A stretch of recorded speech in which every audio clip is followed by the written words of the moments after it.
Welcome to Hope for the Caregiver here on American Family Radio. This is Peter Rosenberger. Glad to have you with us. HopeForTheCaregiver.com. This is the program for you as a family caregiver. I am specifically talking to those who are pushing the wheelchair, those who are staying up late at night doing laundry for a chronically impaired loved one, those who are back and forth to hospitals, pharmacies, rehab centers. And that goes for alcoholics and addicts rehab centers as well. How are you doing? How are you holding up? What's going on with you? Now, I'm doing this from Denver today.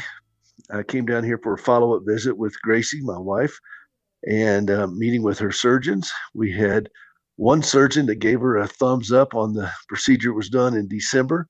Yes, you have made progress, but we've got to fix something else.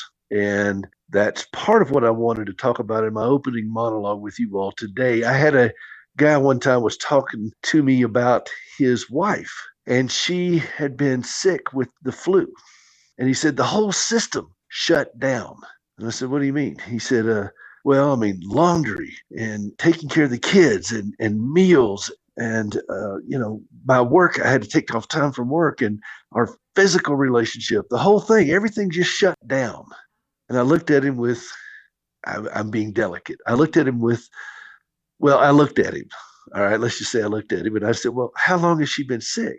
And he exasperatedly said, 4 days. Well, I did the mental calculation, and I'm well over 12,000 days of caring for a wife with severe medical challenges. And in a moment of uncharacteristic graciousness on my part, I said, bless your heart. And I excused myself from the conversation because I really didn't trust myself to not say anything else sarcastic. And that wouldn't have been helpful. I mean, his pain was real and he was really struggling. And I felt for him. I understand that. And I recognize that, yes, a sickness can really interrupt the entire system. I kind of feel bad, though, the job description that his wife has, but that's not my circus and not my monkeys.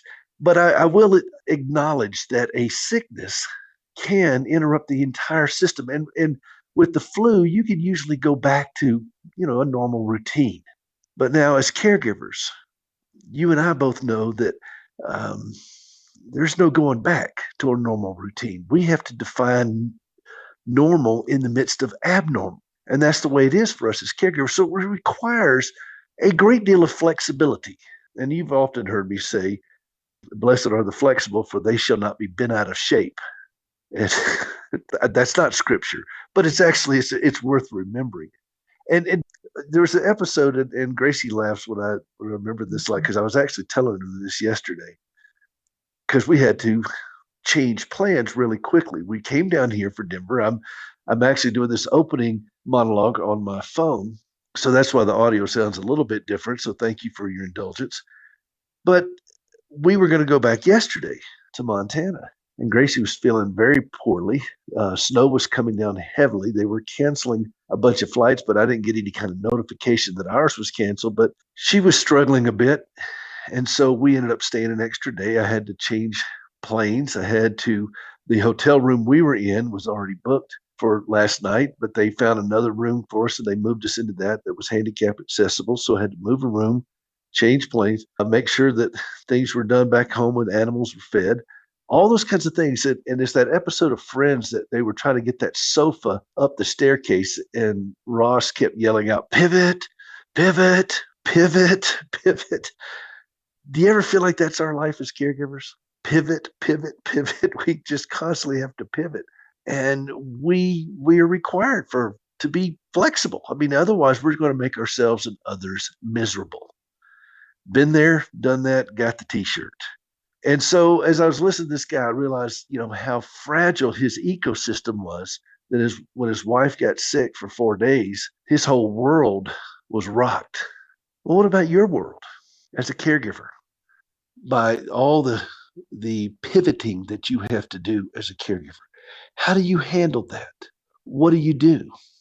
We got this news from this surgeon of what we're going to have to face, and I'll give more on this a little later. We're going to have to change some plans. It's got to happen. Don't want it to happen. Gracie certainly doesn't want it to happen, but our options are thin. So you turn into the storm instead of trying to outrun it because we can't. It's exhausting to try to outrun a storm. So you turn into it and trust that God meets you in it. That's our life as caregivers. It takes a while to embrace that. I admit it took me a lot longer than it takes most. But here we are. What am I going to do? Am I going to just fight it? Am I going to scream, kick, fuss, throw my hands up and wail like that poor husband did? Or am I going to pivot and ask God for clarity of mind, wisdom, strength for today, bright hope for tomorrow, and deal with it? And that's where we are as caregivers. There's a great old song. Well, I say old, but Steve Winwood, just roll with it, baby. Just roll with it. And I love that line. Just roll with it. Because if we try to fight this, we're going to hurt ourselves. How's your blood pressure as a caregiver? When's the last time you got it checked? How's your body doing? How are you doing? How's your weight? When's the last time you got a checkup on you? So this is how we can prepare ourselves so that we can be flexible. If we are so bent and broken, overweight, struggling to breathe, all these things going on with us, we lose our elasticity. And as caregivers, we need to be elastic. How's your spiritual life? What are your views of God?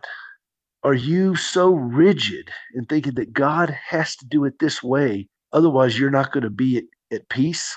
How's that going to help you with your flexibility? Scripture is filled with so many places where God did the unexpected and dumbfounded people, bewildered them. They didn't expect it. I mean, go back and look at from Abraham and Sarah. Said, you're going to have a baby.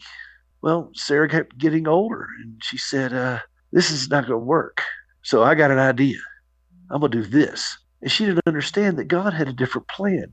She wasn't open to what God was doing and to meeting God in it. And therefore, she ended up connecting Abraham up with Hagar, and then they made an Ishmael. As caregivers, I got to tell you, I don't want to make an Ishmael. I've had my share of that. And I don't want to try to create something, a mess that God has to redeem that. And so that requires a bit of elasticity in my heart where I'm open to see that God may be doing something different here, that I don't have to be so rigid that I'll say, okay, God, I can only be at peace if Gracie's not having a surgery, or if Gracie's not in the hospital, or if this or this or this happens. Just roll with it and trust that He is already in it with you. This is Peter Rosenberg, and this is Hope for the Caregiver. We'll be right back.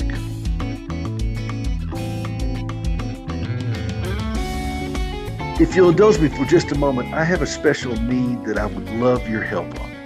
We are treating our first ever patient in Cameroon. We've been working mostly in the country of Ghana. We have treated patients from Togo and as far away as Nigeria who come to the clinic in Ghana. And we did one patient in Kenya. But this is our first patient in Cameroon. We're working with a facility there, and we could use your help in sponsoring this man's leg. His name is Cyril. He's an above-knee amputee, and the man who is building it at a prosthetic clinic in Cameroon, his name is Jude, and I read to him the scripture in Jude where it says, now unto him who is able to keep you from falling. I said, you understand the origination of your name was a guy named Jude who wrote that wonderful passage in scripture. What a great name for a prosthetist. And Gracie and I are asking for your help in sponsoring this leg. If you want to be a part of this, standingwithhope.com/giving. standingwithhope.com/giving. I don't normally do these kinds of things, but I would very much appreciate your help in getting this leg for Cyril. standingwithhope.com/giving, and we'll give you more information on that as he starts walking and leaping and praising God.